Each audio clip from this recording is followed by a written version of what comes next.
ॐ श्रुतिस्मृतिपुराणानाम् आलयं करुणालयं नमामि भगवत्पादं शङ्करं लोकशङ्करं शङ्करं शङ्कराचार्यं केशवं बादरायणं सूत्रभाष्यकृतौ वन्दे भगवन्तः पुनः पुनः निधये सर्वविद्यानां विजशे भवरोगिणां गुरवे सर्वलोकानां दक्षिणामूर्तये नमः। ॐ सहना भवतु सहनौ भुनक्तु सह वीर्यङ्करवावहै तेजस्विनावधीतमस्तु मा विद्विषावहै। ॐ शान्ति शान्ति शान्तिः। उद्धव गीता पेज नंबर ஜெராக்ஸ்ல 69 43வது ஸ்லோகம். शीलोच वृत्त्या परितुष्टचित्तः धर्मं महान्तं विरजं सुशानः मयि अर्पितात्मा गृहः एव तिष्ठन् न अतिप्रसक्तः समुपैति शान्तिम्. உத்தவனுக்கு கிருஷ்ணர் கிரகஸ்தா ஆசிரமத்தில் இருக்கவங்களுக்கு உண்டான தர்மம் என்னென்ன அப்படிங்கிறத சொல்லிட்டு வராரு. இந்த ஸ்லோகம் ஒரு பொதுவான ஒரு ஸ்லோகம்னு சொல்லலாம். அதாவது கிரகஸ்தால் இருக்கவங்க சத்தோகுண பிரதான, ரஜோகுண பிரதான, தமோகுண பிரதான கிரகஸ்தாவாக இருப்பாங்க. பிராமணனாக, சத்திரியனாக, வைசிய கிரகஸ்தாவாக, சூத்திர கிரகஸ்தாவாக இருப்பாங்க. அப்போ அவங்களுக்கு உண்டான ஒரு ஒரு ஃப்ளெக்சிபிலிட்டியை கொடுக்குறாரு. ஒரு கிரகஸ்த ஆசிரமத்தில் இருக்கவங்களுக்கும் அந்தந்த குணத்தோடு இருக்கவங்களுக்கும் இந்த ஏரியாவில் பார்த்தீங்கன்னா ஒரு ஒரு ஃப்ளெக்சிபிலிட்டி எப்படின்னு பார்த்தீங்கன்னா, உன்னால் முடியல அப்படின்னா இதை பண்ணு. இப்போ உனக்கு நீ ஒரு பிராமண கிரகஸ்தாவாக இருக்கிற, உன்னால் முடியல, வேதம் ஓதுதல் சொல்லிக் கொடுக்க முடியல, ஹோமம் செய்யறதுக்கு சொல்லிக் கொடுக்க முடியல, பரவாயில்ல, நீ என்ன பண்ண, மற்றவங்ககிட்ட பிச்சை எடுக்கிறக்கு எனக்கு பிடிக்கல, அன்னத்தை தானமாக வாங்கி சாப்பிட்றதுக்கு எனக்கு பிடிக்கல, அப்படியா, ஓகே. அப்போ தான் ஸ்லோகத்தில் பார்த்தோம், அரிசி நெற்களத்தில் இருக்கிற அரிசி பொறுக்கி உனக்கானதை நீ பொறுக்கி சமைச்சு சாப்பிட்டுக்கோ. அதாவது சமுதாயத்தில் எது ஒதுக்கப்படுகிறதோ, வேண்டான்னு மற்றவங்களால யூஸ் பண்ணாமல் ஒதுக்கப்படுகிறதோ அதை நீ எடுத்து எனக்கு கிரகஸ்தா இருக்கிறவங்க யூஸ்வலாக பிச்சை எடுக்கக்கூடாதுன்னு ஒன்று இருக்கு. நீ பிச்சை எடுக்க வேண்டாம், அவங்களால ஒதுக்கப்பட்டது வேண்டான்னு எதை விடுறாங்களோ அதை நீ எடுத்து வாழ்ந்துக்கோ. அப்படிங்கும்போது எவ்வளோ ஒரு ஃப்ளெக்சிபிலிட்டி கொடுக்குறாருன்னு நம்ம பார்க்கணும். அவனுடைய இயலாமைக்கு எது முடியுமோ அதை நீ ஏற்றுக்கோ அப்படிங்கிறதெல்லாம் பார்க்குறோம்.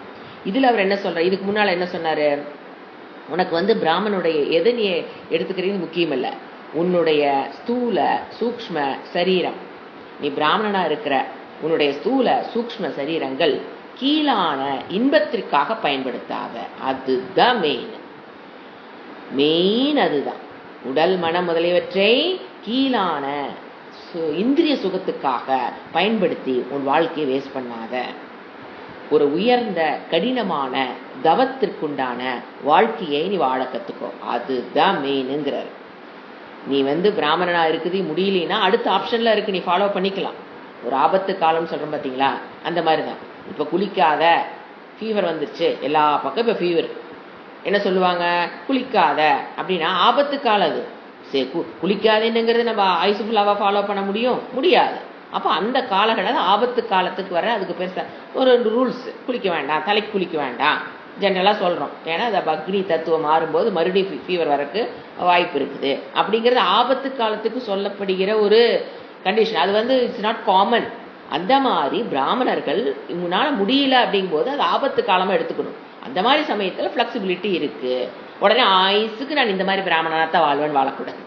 ஆபத்து காலத்துக்கு சொல்லக்கூடிய தத்துவங்கள் வேறங்கிறது நான் அதுக்கு தான் சொன்னேன், ஃபீவர் குளிக்காதீங்கன்னு சொல்றதுங்கிறது ஆபத்து காலத்தில் அது குளிக்காமல் இருக்கிறது இட்ஸ் குட் திங். அதுக்காக நம்ம ஆயுசுக்கு அதை ஃபாலோ பண்ணிடக்கூடாதுங்கிறது தான் அர்த்தங்க. அதே மாதிரி இப்போ இந்த ஸ்லோகத்தில் என்ன சொல்றாரு, எப்படி மெயின் என்ன, உன்னுடைய நீ பிராமணனா இருக்கு, சத்திரியா இருக்கு, வைசியா இருக்கு, அதெல்லாம் கிடையாது. இந்திரிய சுகத்துக்கு பின்னால போகாம கீழான இன்பத்திற்கு உன்னுடைய இந்திரியங்களை பயன்படுத்தாம அந்த இந்திரியங்களை கடினமான தவ வாழ்க்கைக்கு பயன்படுத்த வேண்டும். நீ பிராமணனா இருக்கிறியா, சத்துவ குணத்தில் தான் இருப்ப, நீ நோ டவுட் இன் தட். ஆனா சத்துவ குணத்தை கடந்து குணாதீத்தனாக ஆவதற்கு உண்ட முயற்சியை செய். இதுதான் கிளீன் டீச்சிங் ஆஃப் கிருஷ்ணா. நீ சத்துவகுணத்தில் இருக்கிற, ஏன்னா அவன் தான் சத்துவகுணத்தை ஆல்ரெடி இருக்கிறாரு, அதுக்கு மேல நீ ஒன்றும் முயற்சி செஞ்சு எங்கேயும் போறதில்ல. அப்ப என்னங்க தவம், அப்புறம் என்ன இந்திரிய அடக்கம்னா, அதை குணாதீத்தனாக அந்த குணத்தை கடந்தவனாக ஆக்குவதற்கு உனக்கு என்ன பண்ணு, லைஃப உன்னுடைய வாழ்க்கையை நோக்கி போ, இந்த கீழான இன்பத்திற்கு போயிடாத. அதுதான் போன ஸ்லோகத்துடைய டீச்சிங்கா பார்த்தோம். இந்த ஸ்லோகத்துல என்ன சொன்னாரு, அதே அந்த ஷிலைஹின்னு ஒரு வேர்டு பார்த்தோம் பார்த்தீங்களா, அதே வேர்டு இங்க ஆரம்பிக்குது. அதாவது சமுதாயத்தில் ஒதுக்கப்பட்ட விஷயத்தை எடுத்துக்கொள்ளுதல் அப்படின்னா எப்படி புரிஞ்சுக்கணும், எளிமையான வாழ்க்கை. எப்பவுமே வீட்டுக்குள்ளேயும் சரி சமுதாயத்திலையும் சரி, ஐ வாண்ட் த பெஸ்ட், அந்த கொள்கை பிராமணத்துவத்தோட கொள்கையே அல்ல.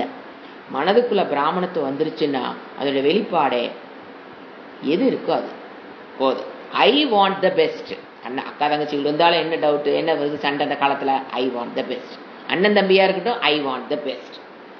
ஸோ வீட்டுக்குள்ள இருக்கிற புத்தி தான் சமுதாயத்திலே வருது. நீங்க வெளியில ஒரு பக்கம் போறோம் அப்படின்னா ஒன்று கொடுக்குறாங்க அப்படின்னா I want the best, first நமக்கு கிடைச்சிடணுங்கிறது it's okay, I want the best. இது பிராமணத்துவத்துக்கு குவைட் ஆப்போசிட்.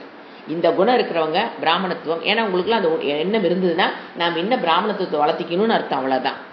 ஸோ அந்த குணம் இருக்குது உள்ள அப்படின்னா யூ ஆர் நாட் அ பிராமணக, சத்துவகுண பிரதான பிராமணக. ஏன்னா தர்திரக பிராமணக, அதுதான் டெஃபினேஷனே, தர்திரக. அப்படி இருக்கும்போது அதுதான் அவருடைய மெயின் குவாலிஃபிகேஷன்.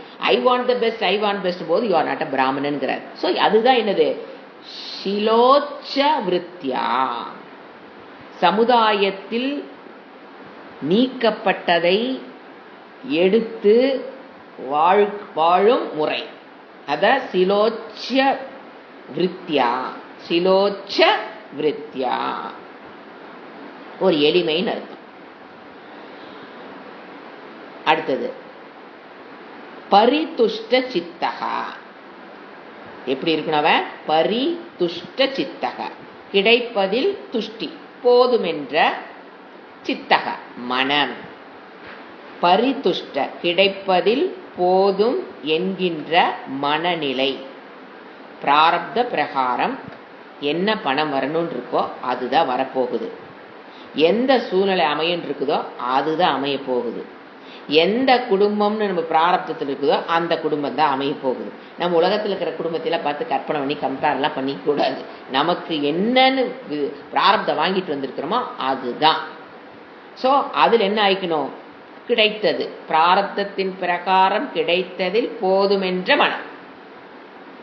அப்ப பிராரப்த பத்திய அறிவு இருக்கும்போது, அந்த நாலேஜ் இருக்கும்போது நமக்கு அந்த மனமே வரும். அந்த பிராரப்தங்கிற ஒரு விஷயமே தெரியாம கிடைச்சதுல நீ சந்தோஷமா இரு, கிடைச்சதுல சந்தோஷமா இரு, நீங்க வெறும் கிடைச்சது சந்தோஷமா இருக்க முடியாது. ஸோ என்ன அறிவு கொடுக்கணும், பிராரப்த பிரகாரம் உனக்கு ஒற்ற மண்ணுதான் ஒட்டும், உனக்கு கிடைக்கிற குடும்ப வாழ்க்கை தான் கிடைக்கும். பக்கத்து இருக்கவங்களை பார்த்து ஐயோ அந்த பையனாட்டு நம்ம பையலையே, ஐயோ அந்த மருமகளாட்டு நம்ம மருமகளையே, அந்த அந்த மாமியாராட்டு நம்ம மாமியாரிலேயே. Please don't compare with anybody else in this world. You are the reason, you are the காரணம் for your mental infrastructure in which the family you live. It's my prarabdham, I am the reason. அப்படிங்கும்போது என்ன பண்ணுவோம், we need not compare any family with our family. மற்றவங்க யாராவது compare பண்ணா கூட உஸ்ஸுன்னு சொல்லணும். மற்றவங்க நாம கம்முன்னு போயிட்டு இருப்போம், பாரு அவங்களாம் எப்படி, உங்க வீட்டில் பார்த்தீங்களா இப்படி, ஏன் அவங்களுக்கு பொழுது போறக்கு நம்ம கொஞ்சம் நம்ம வீட்டில் என்ன விஷயத்தை மேல பார்க்குறாங்கன்னு நமக்கு தெரியணும். எது அவங்க பாருங்க அவங்க வீட்டில் அப்படி, இவங்க உங்க வீட்டில் பாருங்க இப்படி. அப்படிங்கும் போது நம்ம என்ன சொல்ல தெரியணும், இது பாருங்க அவங்க உங்க பிராரப்தம், அது அவங்க உங்களுக்கு வாட்சது எவ்வளவோ அவ்வளோதான். I am happy with my ஃபேமிலின்னா வாய முடிக்குவாங்க. கதை கேட்டு பாருங்க, அப்புறம் ஆரம்பிச்சிடுவாங்க. அப்புறம் இங்கே கேட்டது அங்கே, அப்புறம் அங்கே கேட்டது அங்கே, அப்புறம் என்ன ஆயிரும், நாமளே நம்ம தலையில மண்ணெல்லி போட்டுக்கிறதுக்கு சமம். ஸோ உங்களுடைய ஃபேமிலி மேட்டரை தயவு செஞ்சு வெளியில பேசாதீங்க. யூ அக்செப்ட், உங்களால் அக்செப்ட் பண்ண முடியாதனால தான் வாய் திறக்கிறீங்க. அக்செப்ட் பண்ண முடியாதனால தான் மனம் அக்செப்ட் பண்ணாத நான் அக்செப்டன்ஸ் மனமா இருக்கிறதுனால தான் மற்றவங்க பேசும்போது நம்ம குடும்ப நாயத்தை வெளியில பேசுறோம்னாவே நான் அக்செப்டன்ஸ் அவர் மைண்டுன்னு தெரிஞ்சுக்குங்க. என்னால் என் குடும்பத்தில் இருக்கிற சூழ்நிலை இப்போ ஏற்றுக்க முடியல. அதனாலதான் என் பையனை பத்தியும் பொண்ணை பத்தி மருமனை பத்தி என் கணவனை பத்தி வெளியில பேசுறேன்னா அவன் நான் அக்செப்டன்ஸ் மைண்ட். ஏன் நான் அக்செப்டன்ஸ்? பிராரப்தத்தை பற்றி அறிவு இன்ன வள்ளின்னு அர்த்தம், நோட்ல இருக்குன்னு அர்த்தம். வாழ்க்கைக்கு இன்னும் பிராரப்த பத்தின அறிவு வள்ளின்னு அர்த்தம். பிராரப்த அறிவு எனக்குள்ள வந்துருச்சு, ஞானம் வந்துருச்சுன்னா ஐ அக்செப்ட் மை ஃபேமிலினா உங்களுக்கு மற்றவங்க அதை பேசணுங்கிற சப்ஜெக்டே வாயில வராது. பிகாஸ் நான் அக்செப்டன்ஸ் மைண்டு தான் பேசும். அக்செப்ட் பண்ணி பாருங்க, அது பேச்சே வராது. புரியுதுங்களா? அது இதுல நம்ம சிக்கிறது நம்ம ஃபேமிலி பத்தி விஷயத்தை சொல்ற போது ஃபர்ஸ்ட் நம்ம தான் தப்பு பண்றோம். மற்றவங்க மேல நீங்க தப்பே சொல்லாதீங்க. ஆச்சுங்களா? எதுக்கு சொல்றாரு? பரித்துஷ்ட, கிடைத்தது போதும். நான் கிடைச்சதுனாங்க அரிசி கிடைச்சது, பருப்பு கிடைச்சது இல்ல.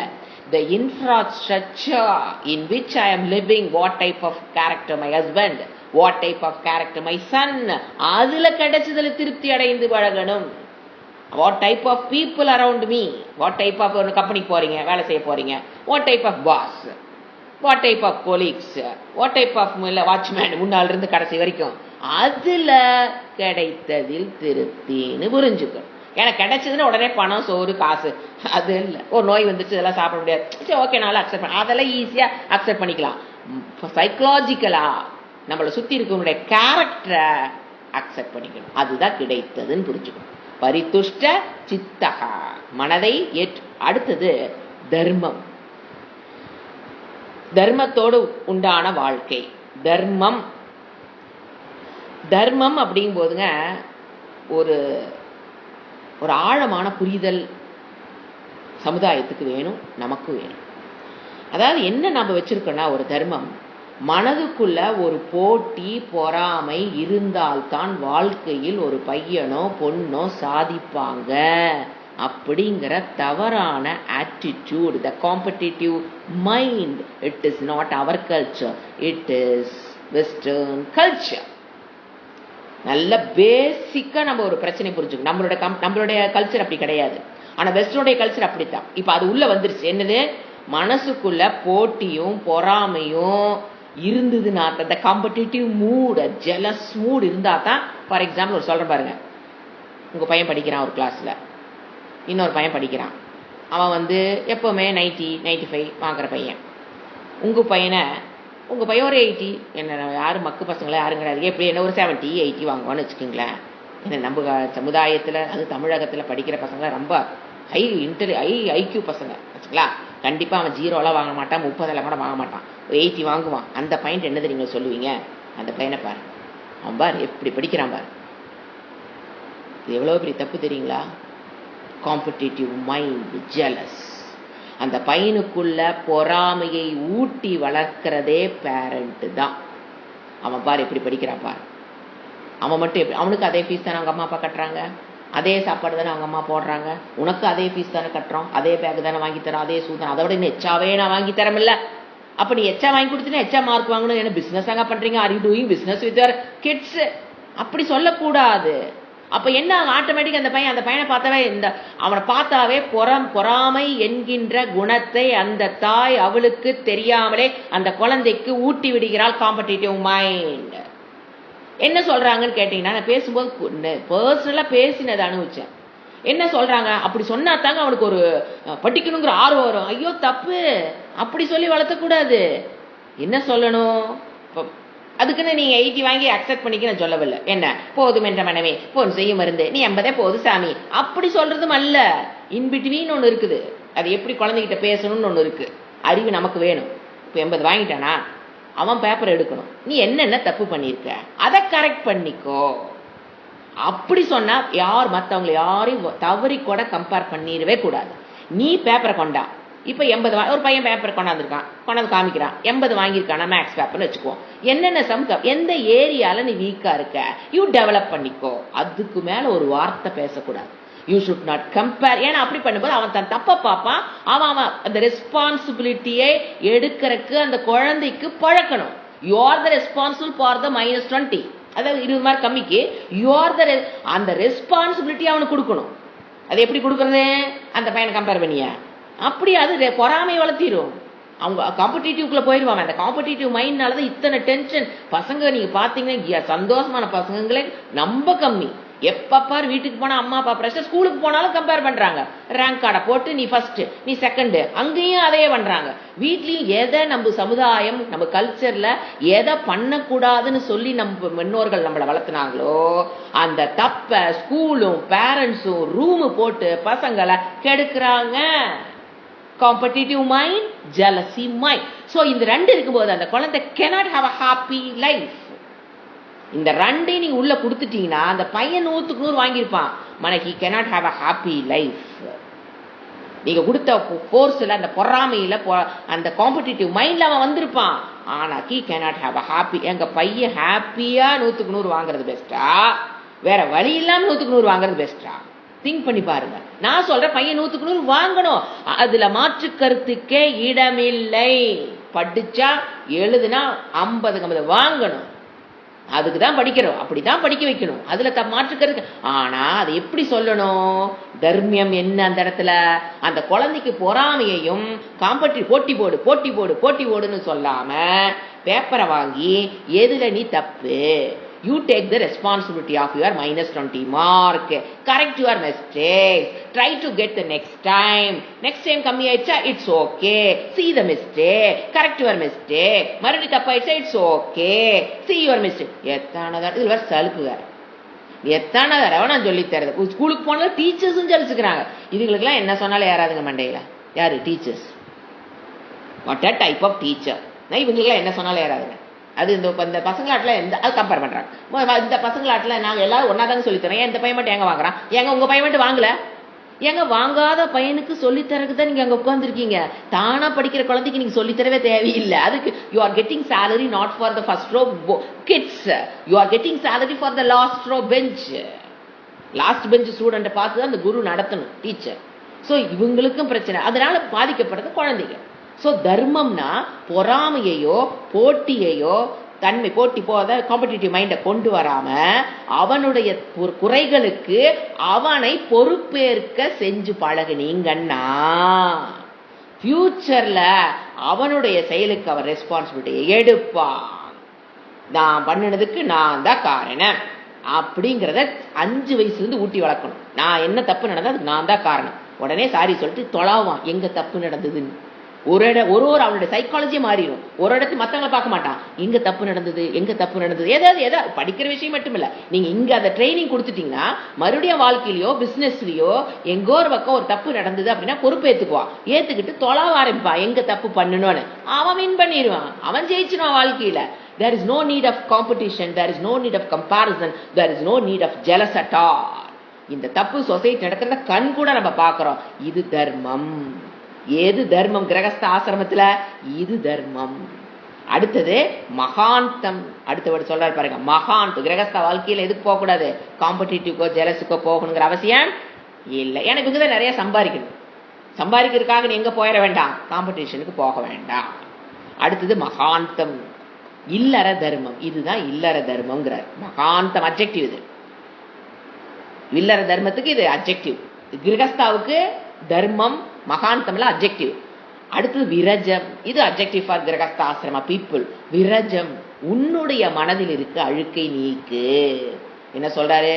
கோபம், பொறாமை, ராகம், துவேஷம் இது எல்லாம் முதல்ல விடு, மற்றவங்கள கம்பேர் பண்ணாத. உனக்குள்ள இருக்கிறத நீ விரஜம்னா மன அழுக்கை நீக்கி. மகாந்தம் இல்லற தர்மம்னு என்ன சொல்லலாம்? நமக்கு நிறைய தடவை சொல்லியாச்சு. மகாந்தம்னா இல்லற தர்மம். என்ன மகாந்தம் தர்மம்? பஞ்ச மகா யக்னங்களை செய்து. ஏன்னா கிரகஸ்தா இருக்காங்க பாத்தீங்கன்னா 2 ரெஸ்பான்சிபிலிட்டி வரும். ஒன்னு தனக்கு பிறந்த குழந்தைக, அப்புறம் தன்னுடைய பேரண்ட்ஸ், அதுக்கப்புறம் சொசைட்டி. இந்த 3ஐயும் பாதுகாத்துக்க வேண்டியவங்க கிரகஸ்தாசிரமத்தில் இருக்கிறவங்க. அதனாலதான் கிருஷ்ணர் யூ ஆர் கிரேட்டும்பர். ஏன்னா நீ தான் குடும்பத்திற்கு தன்னியாசி என்ன பண்றாங்க, எல்லாத்தையும் விட்டுட்டு அப்படியே போயிடுறாங்க இல்லையா? ஸோ கிரகஸ்தாசிரம தான் பெற்ற குழந்தைகளையும் தன்னுடைய பேரண்டையும் சொசைட்டி பார்க்க வேண்டிய மகாந்தம். அதனாலதான் மகா போடுறாரு. ஏன் மகா போடுறாரு? இந்த ரெஸ்பான்சிபிலிட்டியவள் நீ. அடுத்தது ஜுஷானக, இதை மாதிரி ஃபாலோ பண்ணணுங்கிறார். ஜுஷானா ஃபாலோயிங். யூ ஷுட் ஃபாலோ எது சமுதாயத்தில் நீக்கப்பட்டதோ ஒரு சிம்பிளான ஒரு வாழ்க்கை, பிராரப்த பிரகாரம் என்ன கிடைக்குதோ அதுல வாழ கத்துக்கணும். இல்லற தர்மத்தை, பஞ்சமகா யக்னங்களை போட்டி பொறாமை இல்லாமல் டெவலப் பண்ணிக்கணும். விரஜ மனதில் இருக்கிற அழுக்குகளை நீக்கிறக்கு இப்படி நீ ஃபாலோ பண்ணணும். ஜுஷானஹா, யூ ஷுட் ஃபாலோ. அவனுக்கு சுஷானகங்கிறது பிரதம பக்தி தான். அவன் ஜுஷானக. அடுத்த வேர்டு என்ன சொல்றாரு? மயி அர்ப்பித ஆத்மா வந்துறாரு. அடுத்தது என்னது? என்னிடத்தில் நிறைய பேர் சொல்றது வீட்டில் கோயிலுங்க, வீடே கோயில், நான் நேர்மையா வாழ்ந்தனா போதும், இந்த வழிபாடு சும்மா பூஜை புனஸ்காரம் இந்த ஐயர் செய்யற வேலையெல்லாம் நமக்குலாம் தேவையே இல்லைங்க, அதெல்லாம் ஐயர்களுக்கு. நாம சும்மா கையெடுத்து சாமி விட்டா போதும், வீடே கோயில் போதுமா, வீட்டுக்கு எல்லாம் அப்படி அல்ல, நேர்மையா இருந்தா மட்டும் போதும்னு நினைக்கிறாங்க பாத்தீங்களா? அது தவறான கொள்கை. இவர் என்ன சொல்றாரு? மயி அர்ப்பித ஆத்மா, என்னிடம் அர்ப்பணம் செய்த மனம். மயினா என்னிடத்தில், கிருஷ்ணர் ஈஸ்வர தத்துவத்தில் நின்று பேசுறாரு. அர்ப்பித ஆத்மா. ஏன் அவங்களுக்கு ஒண்ணு புரியுறது இல்ல. அதாவது ஐயருக செய்யற வேலை, இந்த இடம் வீட்டுல பூஜை பண்றியா, அதெல்லாம் ஐயர் செய்யற வேலை, நமக்கு இதெல்லாம் தேவையில்லை, நம்ம சமுதாயத்துக்கு இதெல்லாம் புதுசு புதுசா எதையோ நீ பண்ணிட்டு இருக்கிற, இதெல்லாம் நீ உனக்கு அப்புறம் யாராவது செய்யலாம், இதெல்லாம் தோஷம், இந்த மாதிரி நெகட்டிவா பாக்குறாங்க பாத்தீங்களா? அவங்களுக்கு ஒண்ணு புரியல. அதாவது நமக்கு சில இடத்துல பாத்தீங்கன்னா வாழ்க்கையில வாழும்போது அப்நார்மல் ஸ்ட்ரென்த் தேவைப்படும். ஏன் தெரியுங்களா? அப்நார்மல் ப்ராப்ளம் வரும். இப்ப நார்மலா வர பிரச்சனை வேறங்க, அப்நார்மலா நம்ம தலையில நின்னாலும் என்ன முயற்சி பண்ணாலும் நம்மளால சால்வ் பண்ண முடியாத ஒரு அப்நார்மல் ப்ராப்ளம் வரும். எல்லாத்தோட வாழ்க்கையிலும் வரும். அப்போ you need abnormal problem, need what? Abnormal strength to face that problem, to get out of the problem, to solve the problem. You need abnormal strength. அந்த இடம் உங்களுக்கு புரியுறது இல்ல. அப்போ அந்த அப்நார்மல் ஸ்ட்ரென்த்ங்கிறது என்னங்க? எனக்கு மீண்டு இருக்கிறது அப்நார்மல் ஸ்ட்ரென்த். என்ன கையும் காலையும் மொண்டை மூளை வச்சு என்ன பண்றேன்னா அது நார்மல் ஸ்ட்ரென்த், நார்மல் ப்ராப்ளத்துக்கு அது போதுங்க. அப்நார்மலா ஒரு பிரச்சனை வரும்போது அப்நார்மல் ஒரு ஸ்ட்ரென்த் வேணும்னா அது இறை வழிபாட்டுனால மட்டும்தான் முடியும்.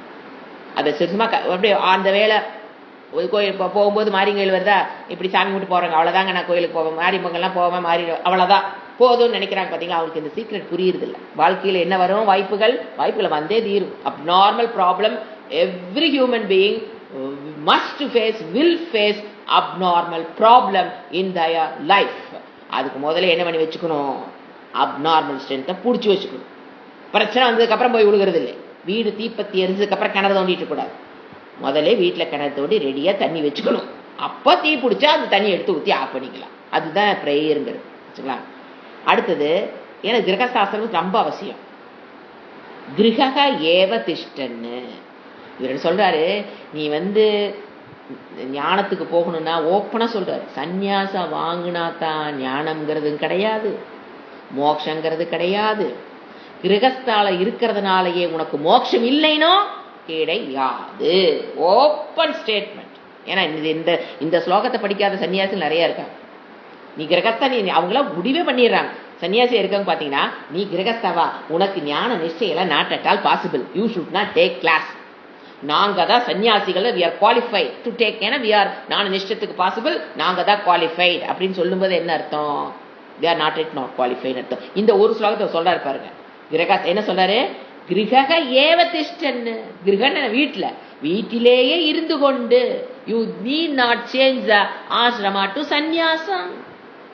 கிரக இதெல்லாம் அண்டர்லைன் பண்ணி வச்சுக்கணும். கிரகசாஸ்திரம் கிரக ஏவ திஷ்டன்னு, கிரகஸ்த ஆசிரமத்திலேயே இருந்து கொண்டு. மயி அர்ப்பித ஆத்மாவுக்கு எங்க வேண்டாம்? நீ என்னிடம் அர்ப்பிதம் பண்ண ஆத்மா மனதுக்கு அந்த மனம்தான் முக்கியமே தவிர நீ எந்த ஆசிரமத்தில் வேணாலும் இருந்துக்கோன்னு அவர் ஃப்ரீடம் கொடுக்கிறாரு. ந அதிப்பிரசக்தகா. இதைத்தான் 52, 58 வரைக்கும் இந்த ஒரு வேர்டுக்கு அவர் அவ்வளோ இம்பார்ட்டன்ட் கொடுக்குறாரு. அதி பிரசக்தக. அதாவதுங்க எங்க வேணா இருந்துக்கோ, ஆசிரமெல்லாம் மேட்ரே கிடையாது.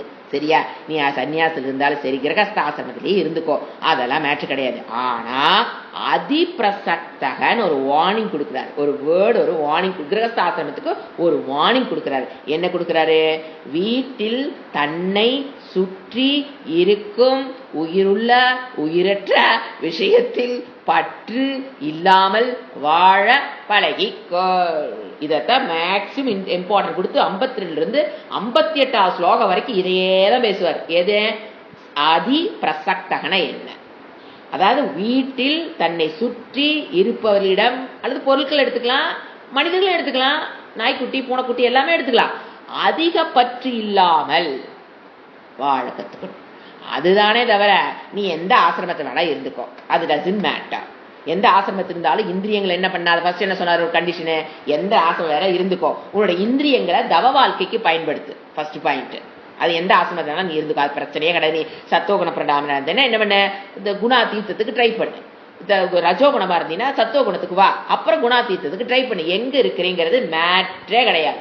So flexible our culture.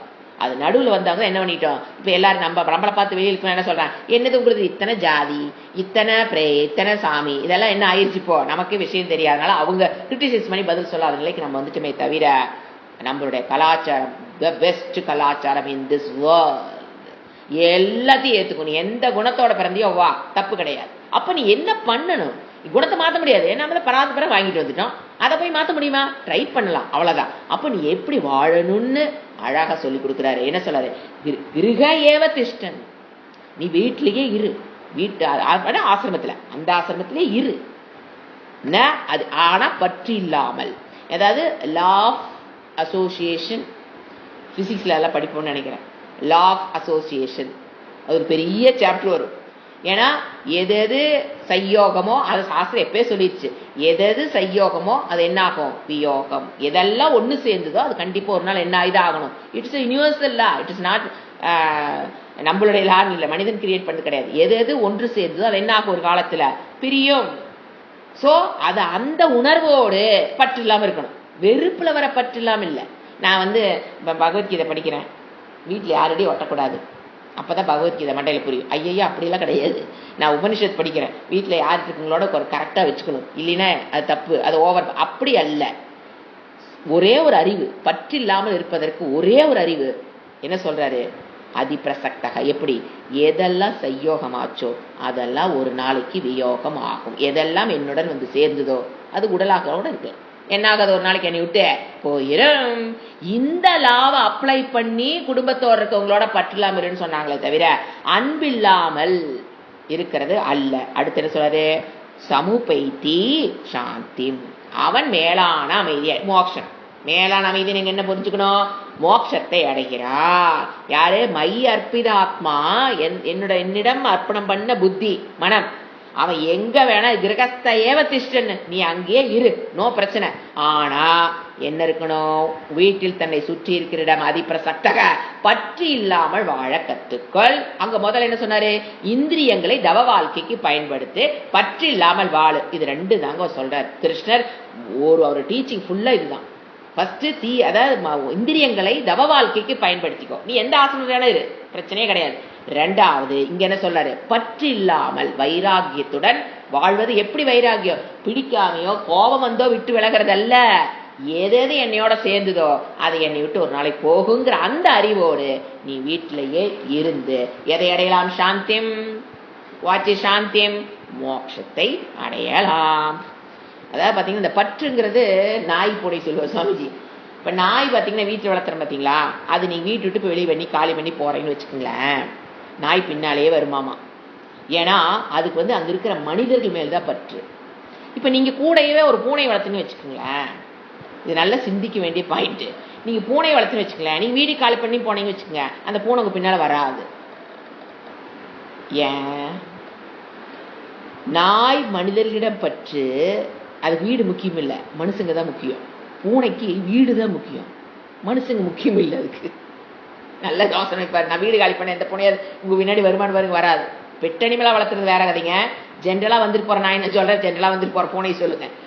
ஏன்னா அது எதுல பற்று, நம்ம என்ன சொல்லனா, நமக்கு எதுல பற்றுங்கிறது கண்டுபிடிக்கிறக்கா சொல்றேன். நம்ம நாய் மாதிரியா பூனை மாதிரியா, ரெண்டு மாதிரி இருக்கக்கூடாது. சோ பூனைக்கு அது வாழ்ற இடம் தான் ரொம்ப முக்கியம், மனுஷங்களுக்கு அது அவ்வளவு முக்கியம் கிடையாது. எந்த மனுஷன் வேணா வந்துட்டு போயிட்டு இருக்கலாம், ஆனா எனக்கு அந்த செட்டப் முக்கியம். அந்த மாதிரி என்ன சொல்றது, எந்தெந்த இடத்துல நம்ம டிபெண்ட். இது பாத்தீங்கன்னா ஒரு நல்ல உறவை வளர்க்கறக்கே இது தேவை.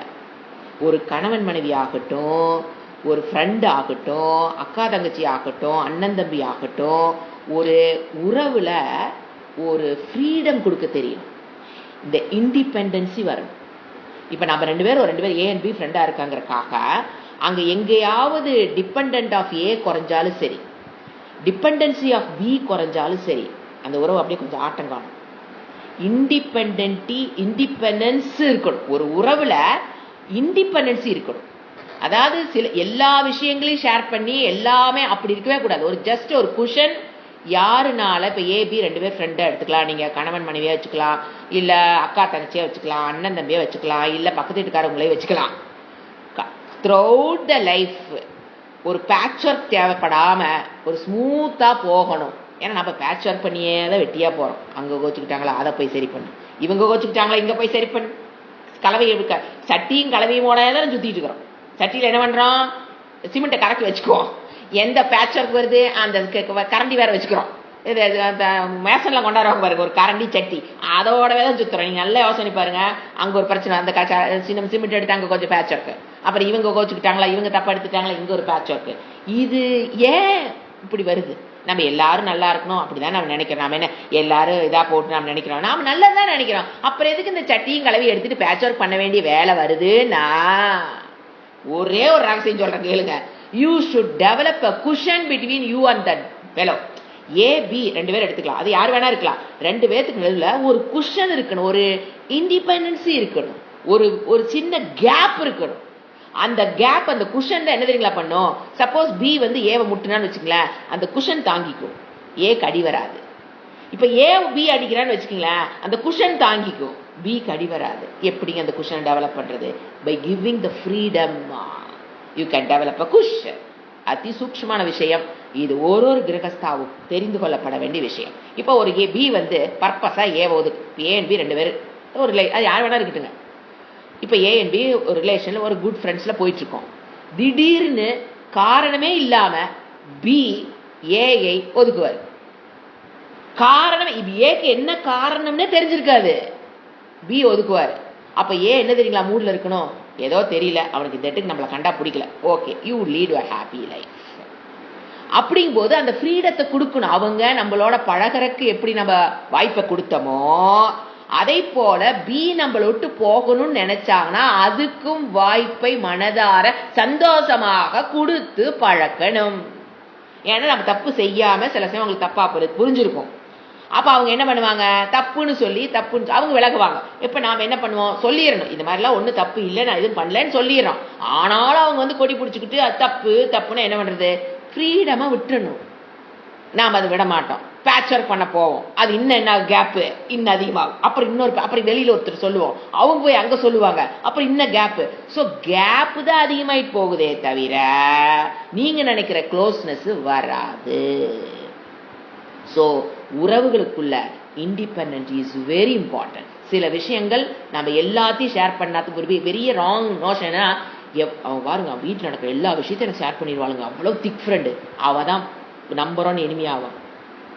தெரியுறது இல்லை.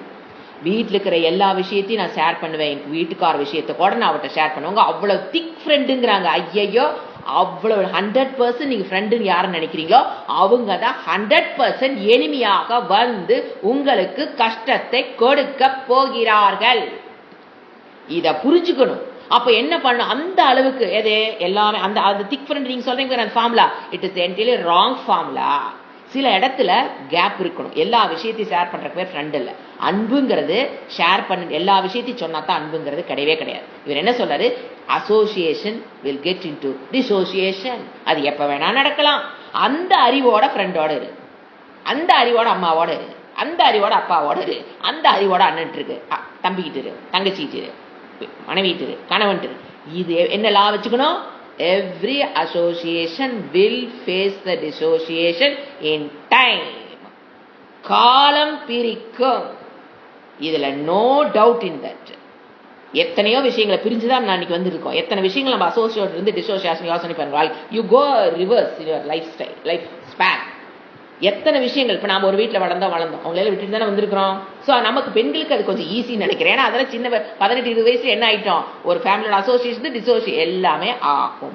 அந்த குஷனோட என்ன cushion, what is the law, every association will feet the dissociation in time. In time மட்டும்தான், காலம் பிரிக்கும். காலதேவன் என்னையும் அவர்களையும் பிரிப்பான். அது 6 மாசமா, 1 வருஷமா, 10 வருஷமா, 20 வருஷமா, அது தெரியாது. Time differs, but everything will get apart from me. ஏன் திரும்பி பாருங்க, எத்தனை விட்டுட்டு இப்ப வந்து நிக்கிறீங்கன்னு. எத்தனை விஷயங்கள் அசோசியேஷன் ஆனதை டிசோசியேட் ஆகிட்டு தான் நீங்க வந்து நிக்கிறோம். அப்ப ஃபியூச்சர்லயே அதே தானே வரப்போகுது. ஆனா நாம என்ன பண்ணுவோம், டிசோசியேட்டே ஆகக்கூடாதுன்னு போய் இறுக்கமா போய் குட்டிக்கிறோம். பாத்தீங்களா, அங்கதான் விழுகிறதே. டிசோசியேஷன் ஆகிறது டிசோசியேஷன் ஆகிட்டு ஆகும். அதுதான் இவர் சொல்றாரு. அதுக்குதான் குஷன் பேரு. இந்த லாவை அப்ளை பண்ணிட்டீங்கன்னா, it between you and that fellow, இந்த லாவை அப்ளை பண்ணிக்கிட்டீங்கன்னா you can have a happy life. ஏன்னா அந்த மைண்ட் எதுக்கு வேணும், சாஸ்திரம் படிக்கிறதுக்கு வேணும். ஸோ என்ன சொல்றாரு, இண்டிபெண்டன்ட் இஸ். ஏன்னா கிரகஸ்தா ஆசிரமத்துல அபிமன்யு வாழ்க்கை தான் எல்லாரும் வாழ்றான். உள்ள போயிடுவோம், வெளியில் வர தெரியாது. உள்ள போறதுல யாரும் சொல்லி தர வேண்டாம். உள்ள போறதுக்கு நல்லா மண்டபத்தை ஆளு கூட்டு 5000 பேருக்கு சாப்பாடு போட்டு நம்ம உள்ள தள்ளிடுவாங்க கிரகஸ்தாசிரமத்துக்குள்ள. ஆனா அதுல இருந்து வெளியில் வர தெரியாது. வானப்பிரஸ்தப்ப என்ன பண்ண தெரியாது.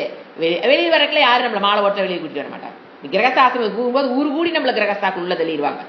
ஆனா தனியா சிங்கிளா நொந்து நூடுல்ஸ் ஆகிதான் வெளியில் வரணும். வெளியில வர தெரியணும். அதுக்காக பிசிக்கலா எல்லாத்தையும் ஊட்ட விட்டு துரத்திட்டு, இல்ல நான் ஊட்ட விட்டு போறதல்ல, வீட்டுக்குள்ளேயே என்ன பண்ண தெரியணும், dissociation with love, affection, care for those people. அதை கொடுத்து டிசோசியேஷன் ஆக தெரியும். ஏன்னா டிசோசியேஷன் 2 இருக்கு. ஒன்னு பிசிக்ஸ் ஸ்தூலமா டிசோசியேஷன், அது சொல்லப்படலை. அல்லது மனதுல வெறுத்து கோவிச்சுக்கிட்டு டிசோசியேஷன், அதுவும் அல்ல. மனதுக்குள்ள வித் லவ், அஃபெக்ஷன், கேரோட இந்த லாவ் அப்ளை பண்ணி டிசோசியேஷனுக்கு ரெடி ஆகும். தட் இஸ் வைராக்கியம்.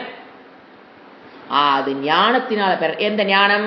அசோசியேஷன் டிசோசியேஷன் பிரின்சிபிள், சேர்வதெல்லாம் பிரியும் அந்த லா. அத லாவை வச்சு நம்ம அப்ளை பண்ணி கொண்டு வர வைராக்கியம் தெரிஞ்சுக்கணும். கோபத்தினாலேயோ வெறுப்பினாலேயோ சண்டையினாலேயோ வருகிற தள்ளி வைக்கிறது அல்ல. இட் இஸ் நாட் ஸ்தூலா, it is not because of கோபா, துவேஷா, குரோதா, அதனால கிடையாது. With love, affection, care towards the people கொஞ்சம் தள்ளி வைக்க தெரியும். That's all. அடுத்த ஸ்லோகம் வெரி இம்பார்ட்டன்ட் ஃபார் கிரகஸ்தா. அதான் சொன்ன, அபிமன்யு வாழ்க்கை வாழ்ந்துடக்கூடாது. 44 சமுத்தரந்தி ஏ விப்ரம் சீதந்தம் மத்பராயணம் தான் உத்தரிஷ்யேன சிராத் ஆபத்யஹ நௌஹு இவ அர்ணவாத். சூரியனை போனது அர்ணம். மீனிங் எழுதிக்கலாம். அது என்ன தொடர்ந்து, சமுத்தரந்தி,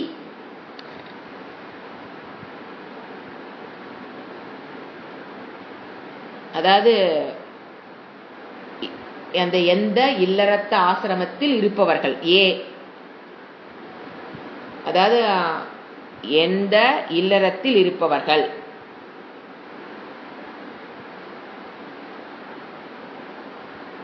சமுத்தரந்தினா கரை சேர்க்கிறார்களோன்னு வரும். அது பின்னால் அந்த வேர்டோட சேர்த்து புரிஞ்சுக்கணும். யார கரை சேர்க்கிறார்கள்? சமுத்தரந்தினா கரை சேர்க்கிறார்களோ, சமுத்தரந்தினா கரை சேர்க்கிறார்களோ, அது வேர்டு தனியா இருக்குது. அதுக்கு அது பின்னால வர வேர்டு பாத்தீங்கன்னா ஏ விப்ரம் சீதந்தம், தாழ்ந்து. மற்ற இப்போ ஒரு ஆசிரமம் இருக்கு, கிரகஸ்தாசிரமா, அங்கேயே தாழ்ந்து இருக்கிற ஏழைகளுக்கு, அதாவது இவ்வளவு நாள் என்ன சொன்னார்னா, அந்த கான்செப்ட் வந்து இன்னும் கொஞ்சம் ஆட் பண்றாரு, இன்னும் கொஞ்சம் பிளெக்சிபிள் ஆகிறார். கிரகஸ்தாசிரமத்து பீப்புளுக்கு இன்னும் கொஞ்சம் பிளெக்சிபிலிட்டி கொடுக்குறாரு. எந்த ஏரியாவில் பாத்தீங்கன்னா, நீ என்ன பண்ண, கிரகஸ்தாசிரமம் இருக்கிறவன் நீ வந்து சன்னியாசிகளையும் நீ தான் பாத்துக்கணும், வானப்பிரஸ்தல் இருக்கிற வீட்டுல இருக்கிற வயசாகலையும் நீ தான் பாத்துக்கணும், நீ பெற்ற குழந்தைகளையும் நீ தான் பாத்துக்கணும், எல்லாத்தையும் நீ தான் பாத்துக்கணும். பிரம்மச்சரி ஆசிரமத்துக்கு நீ தான் பாத்துக்கணும். நீங்க பாருங்க, பிரம்மச்சரி ஆசிரமத்துக்கு வீட்டுல இருக்கிற பிரம்மச்சரியிலும் சரி, நீங்க பாருங்க பிரம்மச்சரி வானப்பிரஸ்தையும் நாம தான் பாத்துக்கணும். வெளியில் இருக்கிற பிரம்மச்சரியும் வெளியில் இருக்கிற சன்னியாசிகளையும் நீ தான் பாத்துக்கணும். இதுக்கு மேல இன்னொரு பேர்டன் இருக்கு. இன்னொன்னு இருக்கு, என்னன்னா கிரகஸ்தாக்கள் இன்னொரு கிரகஸ்தாக்களையும் பார்த்துக்க வேண்டிய சூழ்நிலை வரும். யாரு? அந்த கிரகஸ்தா தர்மத்துக்கு உட்பட்ட எந்த கிரகஸ்தாக்கு உதவி செய்யலாம், அதாவது எந்த கிரகஸ்தாக்கு நீ உதவி செய்யலானா, ஹெல்ப் பண்ணலானா, தர்மத்துக்கு உட்பட்ட வாழ்க்கை வாழ்ந்து ஏழ்மையில் கஷ்டப்படுற கிரகஸ்தா ஆசிரமத்தில் இருப்பவர்களுக்கு ஒரு கிரகஸ்தா உதவி செய்யணும். பட் நீட் செட்டப் வரும். நம்மளுடைய சமுதாய கலாச்சாரம் எவ்வளவு நீட்டா கொண்டு வர்றாரு பாருங்க. நீ எல்லாத்துக்கும் உதவி பண்ண ஒத்துக்கிட்ட, பிரம்மச்சரிக்கு நீதான் பண்ணணும், வானப்பிரஸ்துக்கு நீதான் பண்ணணும், சன்னியாசிக்கு நீதான் பண்ணணும். அப்ப கிரகஸ்தா கொடுக்கலாமா வேண்டாமா? டவுட் வருதா இல்லையா? கொடுக்கணும். எப்படிப்பட்ட கிரகஸ்தாவுக்கு? அதாவது விப்ரம் சீதந்தம், தாழ்ந்து தர்மத்திற்கு உட்பட்டு வாழ்கின்ற ஏழை கிரகஸ்தா. விப்ரம் சீதந்தம். எப்படி? மத்பராயணம். அந்த கிரகஸ்தா எப்படி இருக்கணும்? மத்பராயணம், என்னை மேலானவனாக கொண்டு வாழ்ற, தர்மத்துக்கு உட்பட்டு வாழ்ற. அத ஒரே வடு சொல்லிட்டேன். தர்மத்துக்கு உட்பட்டு நேர்மையான வாழ்க்கை, இறைவனையே மேலான கொண்ட மத்பராயணமா வாழ்றவன், என்னை மேலானவனாக கொண்டு வாழ்ற ஒரு கிரகஸ்தான். குஷேலன் எடுத்துக்கலாமே. என்னை பிரதானமாக, அந்த ஸ்டோரியில கரெக்டா வரும், என்னை பிரதானமாக கொண்டு வாழ்ற அவனுக்கு நீ என்ன பண்ணணும்? கிரகஸ்தனுக்கு உதவி செய்யணும். அப்ப என்ன அர்த்தம் இதுல? இன்னும் நம்ம என்னத்தை நைச நம்ம பூசி ஏத்துறாரு? தர்மத்துக்கு உட்படாத வாழ்ற வாழ்க்கையில் இருக்கிற கிரகஸ்தாவுக்கு நீ உதவி செய்ய கூடாது. இதத்தான் சாசனம் தமிழ் சொல்லுவோம், பாத்திரம் அறிந்து வெச்சை போடு. தமிழ் சொல்றாங்களா இல்லையா? அது சும்மா வந்து 2 கண்ணீர் விட்டாங்கிறக்காக கொடுத்துடக்கூடாது.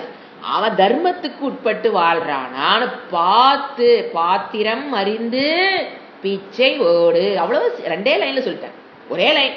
இவ்வளோ பெரிய கான்செப்ட நம்ம முன்னோர்கள் தமிழ்ல எப்படி சொல்லிருக்காங்க பாருங்க. அதைத்தான் இங்க சொல்ற. தெரியாம அதர்மத்துல வாழ்றவங்களுக்கு கொடுத்துறாத. Don't support the people. இன்னைக்கு பாத்தீங்கன்னா அதுதான் ஓடுது. அதர்மத்தில் இருக்கவங்களுக்கு உதவி செய்யறதுதான் நிறைய பேர் கை நீட்டுவாங்க. தர்மத்தில் இருக்கவங்களுக்கு யாரும் வருவதில்லை. அது நம்ம வச்சுக்கலாம். ஏன்னா நமக்கு தான் இறைவன் வர போறாருல்ல. நீங்க அப்படியே நெகட்டிவா யோசனை பண்ணாது. ஏன்னா தர்மத்துக்கு உட்பட்ட யாரும் வரதில்லை. நம்ம யார் கையில் வச்சிருக்கோம்? ஈஸ்வரன் கையில வச்சிருக்கோம். இந்த சுஜிப்பீரா என்ன பண்ற? நீ வந்தாலும் என்ன வராட்டி என்ன விட்டுறலாம். அப்படி ஒரு திங். அது உண்மை. அதுதான். ஏன்னா தர்மத்துக்கு உட்பட்டோன்னா இறைவன் காப்பாற்றாரு. அப்ப தர்மத்தில் இல்லாம யார்தான் காப்பாத்தி ஆகணும்? இன்னொரு ஆளுதான் காப்பாத்தி ஆகணும். ஆனா அப்படி நம்ம பாத்திரம் தெரியாம பிச்சை போடக்கூடாது, ஹெல்ப் பண்ண கூடாது. இவரே சொல்றாரு, என்னை மேலான தர்மத்திற்கு உட்பட்டான வாழ்க்கை வாழ்பவனான விப்ரம் அந்த பிராமணனுக்கு என்ன பண்ண? நீ கிரகஸ்தாசிரமத்தில் இருக்கிற பிராமணனுக்கு நீ உதவி செய்.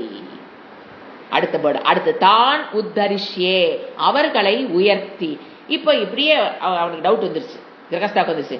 என்ன கிருஷ்ணா, என்ன ஈஸ்வரா, ஊர்ல இருக்கணும் எல்லாத்தையும் நானே தூக்குனா, கடைசியில் கிரகஸ்தாவையும் நீயே தூக்குனா, பிரம்மச்சரியும் தூக்கி விட்டேன், சன்னியாசி நார்மலா நமக்குள்ள வர டவுட். எல்லாத்தையும் நான் தூக்கி விட்டுட்டு இருந்தா என்ன யாரு தூக்குவா? டவுட் வருதா எல்லாத்துக்கும்? எனக்கு என்ன சொல்றாரு? சன்னியாசிக்கு நீதான், பிரம்மச்சரிக்கு நீதான், வானப்பிரஸ்துக்கு நீதான், வீட்டுல இருக்கிற வானப்பிரஸ்துக்கு பிரம்மச்சரிக்கு நீதான், வெளியில இருக்கிற வானப்பிரஸ்து பிரம்மச்சரிக்கு நீதான், வெளியில இருக்கிற சன்னியாசிக்கு நீதான். என்ன நான் என்ன பண்ணுவேன்? தான் உத்தரிஷ்யே. கோல்டன் வேர்ட்ஸ் ஃப்ரம் பகவான். அவர்களை நான் உத்தரிஷ்யே. சமஸ்கிருதம் தெரிஞ்சவங்க நல்லா பாத்துங்க.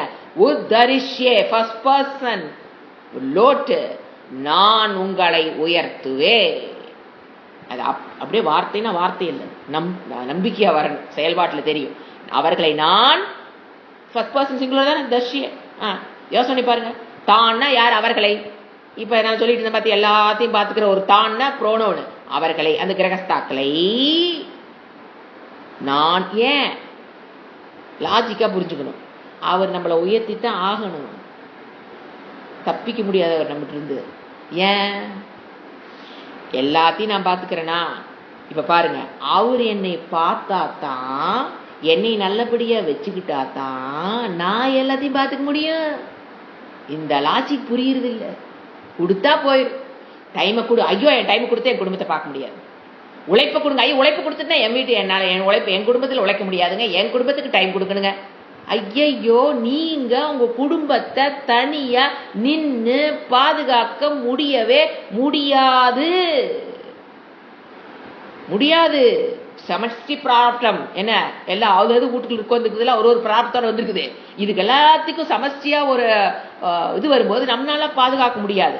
அதனாலதான் இன்டெலிஜென்ட் வே ஆஃப் லிவிங் என்னன்னா, இப்ப என்ன சொல்றாரு, உன்னை நான் பாத்துக்கிறேன்னு சொல்லிட்டாரா, இப்ப இன்டெலிஜென்ட்டா எத்தனை மூளை நம்ம எது செலவு பண்றோம். இன்னைக்கு ஃபுல்லா நீங்க இதை சிந்தனை பண்ணுங்க, இந்த ஒரு தாட்டை சிந்தனை பண்ணுங்க. நான் உன்னை உயர்த்துகிறேன், இறைவன் சொன்ன வார்த்தை. முதல்ல சத்தை இருக்கணும். ஏன்னா இதுல எப்படி அவர் எந்த லாஜிக்ல அவர் என்னை உயர்த்துவேன்னு சொல்றாரு அப்படின்னா இதுதான். ஏன்னா உலகத்துக்கு அத்தனை பேர்த்தி பொறுப்பு கொண்டாந்து பிரகாஷ் ஆசிரமத்தை கொடுத்துட்டாரு. எல்லா சன்னியாசி பிரம்மச்சாரி அது பிரகாஷ்லயே காசு இல்லாத தர்மத்துக்கு உட்பட்டவனே நீதான் பார்க்கணுங்கிறாரு. இப்படி எல்லாத்தையும் நானே பார்த்துக்கிட்டு இருந்தா என்ன யார் பார்த்துக்குவா அப்படிங்கிற எண்ணம் வரக்கூடாது. ஏன்னா லாஜிக்கா தர்மப்படி நான் உன்னை காப்பாற்ற, தர்மப்படி பாருங்க, இறைவன் யார் ஒருவன் உலகத்தை பார்த்து கொள்கிறானோ, ஊரான் வீட்டு பிள்ளையை ஊட்டி வளர்க்கிறானோ அவனை இறைவன் கண்டிப்பாக வளர்த்தித்தானாக வேண்டும். இறைவன் தப்பிக்க முடியாது. யாருடைய ஆர்டர் அண்ட் ஆர்டினன்ஸ்? பகவானுடைய சட்டத்து பிரகாரம். அவர் சட்டத்தை மாதிரி சம்திங் வாங்கிட்டு அவரெல்லாம் சட்டத்தை விட்டு வெளியே போக மாட்டாருங்க. நியதி நியந்த அவரு தான். சோ இதுதான் லாஜிக். தான் உத்தரிஷ், அவர்களை நான் உயர்த்தி விடுகிறேன். கண்கூடா நீங்க இந்த ஒர்க்குக்கு வெளியில இந்த பஞ்சமகா யக்னங்கள் பண்ணி பாருங்க, கண்கூடா தெரியும். நான் பார்த்து ஒண்ணு நம்மளால பிடிக்க முடியவே முடியாது. நீங்க விட்டுட்டீங்கன்னா அவர் வருவார் வீட்டுக்குள்ள, அவர் வாட்டுக்கு எது எது எங்கெங்க பிளேஸ் பண்ணணும், எது எது என்னன்னு பிளேஸ் பண்ணிட்டு அவர் வாட்டுக்கு போயிடுவார். நாம நினைச்சிருப்போம், ஆனா இது இங்க பிளேஸ் ஆனா நல்லா இருக்குமே, அது நம்ம நினைச்சு அடுத்தங்கன்னா அந்த இடத்துல அந்த பிளேஸ் மாறி இருக்கும். சொல்லுங்க, அந்த அட்ஜஸ்ட்மெண்ட் நான் சொல்றது புரியுது. நான் என்ன மீன் பண்ற ஒரு சூக்ஷ்மத்தை நான் சொல்றேன். அதாவது இப்படி இந்த ஒரு சூழ்நிலை இருந்தா எனக்கு நல்லா இருக்கும் அப்படின்னு நமக்கு தோணும். ஜஸ்ட் ஒரு ஸ்பார்க் தான் உள்ள ஆயிருக்கும். நம்ம அது கொண்டு முயற்சி எதுவும் பண்ணிருக்க மாட்டோம், பண்ணணும்னு நினைச்சிருப்போம். அப்படி பாருங்க, கால் வெடிஞ்சு பார்த்ததுக்கு அப்புறம் அதான் அந்த நேரத்தில் போய் நின்றுக்கும். நீ போ, யூ கோ ஆன் யுவர் வேன்னு அப்படியே அட்ஜஸ்ட் ஆகும். இதெல்லாம் அனுபவிச்சா மட்டும்தான் தெரியும். வாயில வடை சுட்டா தெரியாது. நீங்க அனுபவிச்சு பாருங்க, அப்படி நமக்கு என்ன வேணும் அப்படி நிற்கும் நம்மளை சுத்தி. அப்படி ஜாலியா போய்க்கலாம். இது வாழ்க்கையா? எல்லாத்துக்கும் நான் தான் காப்பாற்றணும். இதெல்லாம் நீங்களே காப்பாற்ற முடியாது. இது அகங்காரத்தினுடைய விளைவுங்க. நான் குடும்பத்தை பார்த்துக்குவேன், என் வீட்டுக்கார பார்த்துக்குவேன், என் பையனை பார்த்துக்குவேன், என் பேரனை பார்த்துக்குவேன், இதெல்லாம் ஒன்றும் வேலையாகாது. ஏதோ உடம்பு சரியில்லை ஹாஸ்பிட்டல் கூட்டிட்டு போகலாம், அவ்வளோதான் நம்மளாம் பண்ண முடியும். போய் கொஞ்ச நேரம் பிள்ளை இப்படி உட்காந்துட்டோம். எங்கள் வீட்டுக்காரருக்கு உடம்பு சரியில்லை போகும்போது நான் என்னங்க பண்ண முடியும்? போனேன் ஹாஸ்பிட்டல் உட்காந்துருக்கேன். இதை தவிர என்னால் எதுவுமே பண்ண முடியாது. என்ன பண்ண முடியும்? யார் பார்த்துக்கிட்டா? யார் அந்த நேரத்துக்கு உண்டான பாருங்க. அவர் அந்த நேரத்துக்கு இது பெருமைக்காகவோ இதுக்காக புரிஞ்சுக்குங்க சொல்றேன். அந்த நேரத்துக்கு அவர் அங்க போகணும், அங்க இருக்கணும், எல்லாமே அதாவது தன்னை சூழ்நிலை அதனால உள்ள போறேன். இவ்வளவு ஒரு அப்நார்மல் ஸ்ட்ரென்த் தேவைப்படும் அந்த இடத்துல. எனக்கு அப்நார்மல் ஸ்ட்ரென்த் எதுவுமே எனக்கு நான் எதுவுமே பிளானும் பண்ண முடியாத ஒரு சூழ்நிலை. ஆனா அதாவது அப்படியே செட் ஆகி என்ன பண்ணுனா அந்த பிரச்சனையிலிருந்து வெளியில் வர முடியுமா குடும்பம், அது அப்படியே போச்சு. அது போய் நாங்கள் என்ன பண்ணோம், அப்போ என்னதான் பண்ணேன், இப்படி கணத்துல கை வச்சு உட்காந்து, கணத்துல சும்மா சொல்றேன், உட்காந்து வேடிக்கை பார்த்தேன் என்ன பண்ணிட்டு இருக்காங்க. I couldn't do anything at that place, just sitting, அவ்வளவுதான்.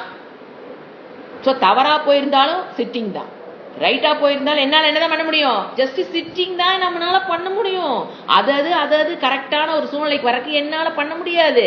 ஸோ அது எப்படி சூக்ஷ்மா அதாவது அந்த இடத்துக்கு அந்த பிரச்சனை நம்மளை வெளிக்கூட்டு வருது.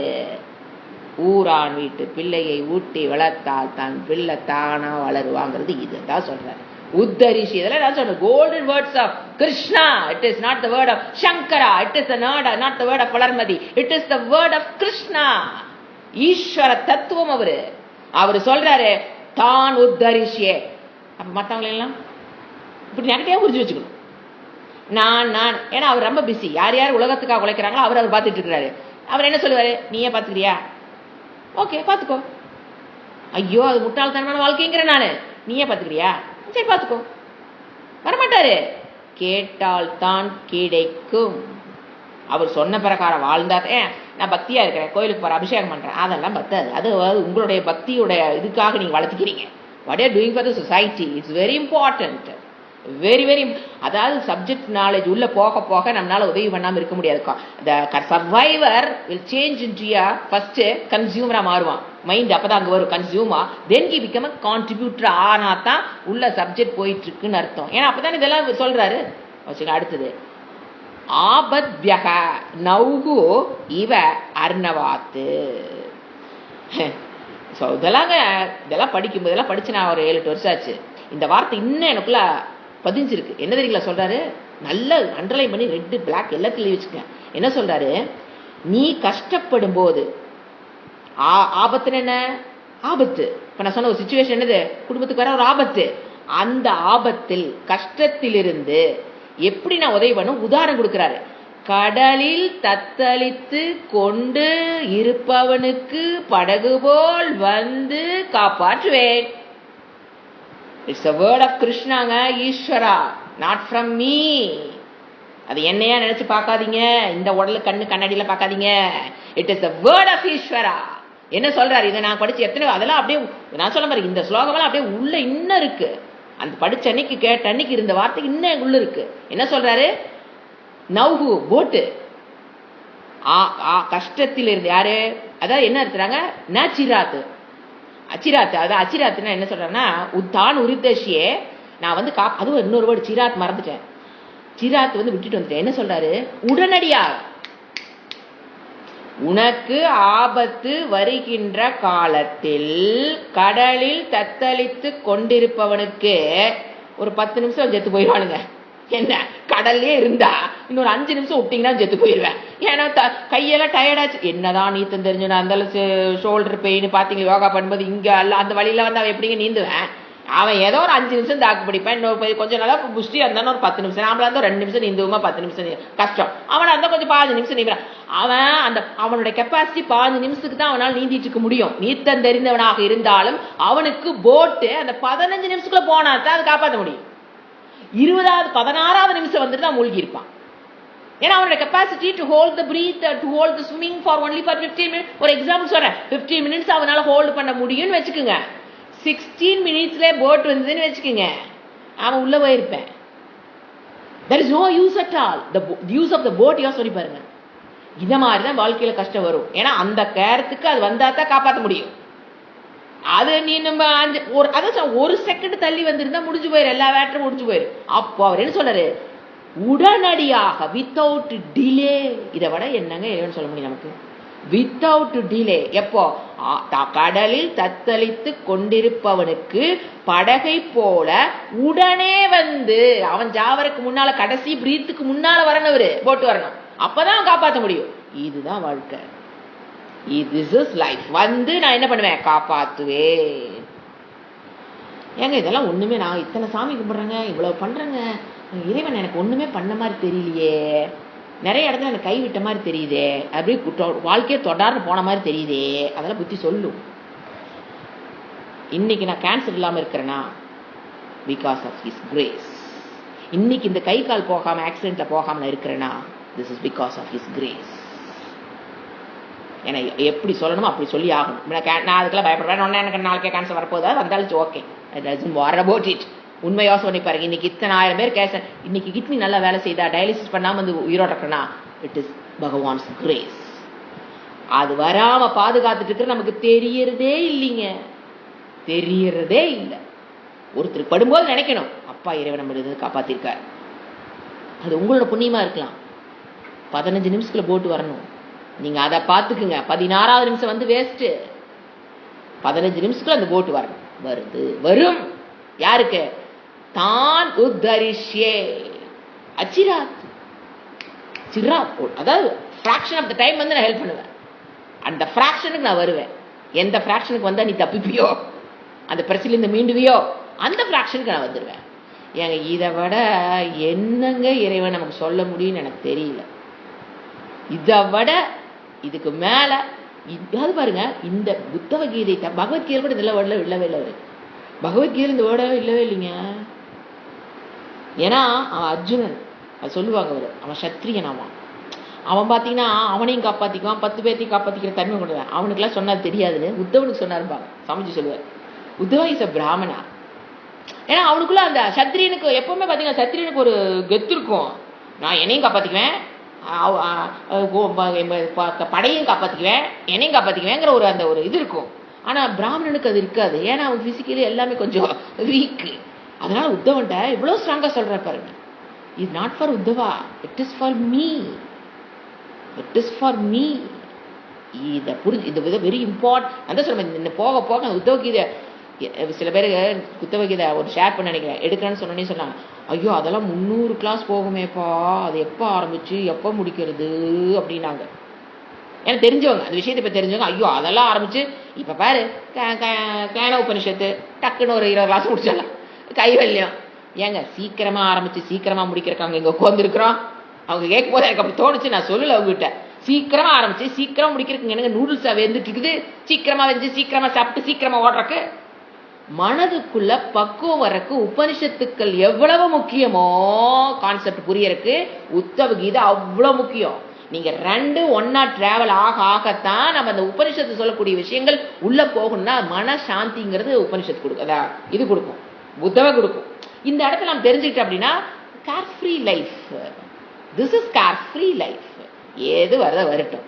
இன்னைக்கு என்ன கர்மன் ஏவாதிகாரஸ்தே மாபலேஷு கதாச்சன, அவ்வளவுதான். இன்னைக்கு என்ன இந்த உடல்ல என்ன பண்ண முடியும், கர்மன் ஏவாதிகாரஸ்தே போயிட்டே இருக்க வேண்டியதுதான். That is relaxed life. மற்றதெல்லாம் 6 வாரத்துக்கு அதுக்குன்னு குடும்பத்தை விட்டுட்டு ஓடுறதோ குடும்பம் அதெல்லாம் கிடையாது. எல்லாத்தையும் அந்த அளவுக்கு நீங்க ஒர்க் பண்றீங்க அப்படின்னா கண்டிப்பா அதுதான் சொல்றேன். அடுத்தது இதனுடைய கான்செப்ட் நன்றி இருக்கு, அதை மட்டும் முடிச்சலாம். அதான் இப்ப என்ன சொல்ல வர்றாரு கன்க்ளூஷன். சந்நியாசம் எடுத்துக்கிட்டா மட்டும் மோட்சங்கிறது கிடையாது. நீ கிரகஸ்தால இருக்கிறீங்கிறக்காகவே உனக்கு மோட்சம் இல்லைங்கிறதும் கிடையாது. நீ மாத்தி புரிச்சுக்கணும். அப்ப சன்னியாசம் எடுத்துட்டேங்கிறதுக்காக மோட்சம் கிடைக்காது, கிரகஸ்தாங்கிறதுக்காக உனக்கு மோட்சம் இல்லைங்கிறது கிடையாது. எந்த ஆசிரமத்தில் பிறந்துங்கிறது கிடையாது. ஆசிரமத்துக்கு உண்டான தர்மத்தை நீ அங்க எந்த ஆசிரமத்தில் பிராமணாவும் இருக்கலாம் சத்திரியனாவும் இருக்கலாம், அதை பத்தியும் பிரச்சனை கிடையாது. அந்த இந்திரியங்களை என்ன பண்ணு, தவ வாழ்க்கைக்கு பயன்படுத்திக்கோ. நீ எந்த ஆசிரமத்தில் வேணாலும் இரு, உன்னை அப்லிஃப்ட் பண்ணிக்கோ, அதுல கான்சன்ட்ரேட் பண்ணிக்கோ. இதுதான் அவருடைய கிரகஸ்தாசிரமம் இருக்கிற நீ எல்லாத்துக்கும் என்ன பண்ணு, கொடுத்தா குறைஞ்சு போயிருன்னு நினைக்காத. உழைப்பையோ காலத்தையோ மற்றவங்களுக்கு கொடுத்தா பணத்தையோ கொடுத்தா குறைஞ்சு போயிருன்னு நினைக்காத. உன்னை நான் பார்த்துக்கிறேன். It's a word of Krishna. ஓம் சாந்தி சாந்தி சாந்தி. ஹரிஹி ஓம் ஸ்ரீ குருப்யோ நமஹ. ஹரிஹி ஓம்.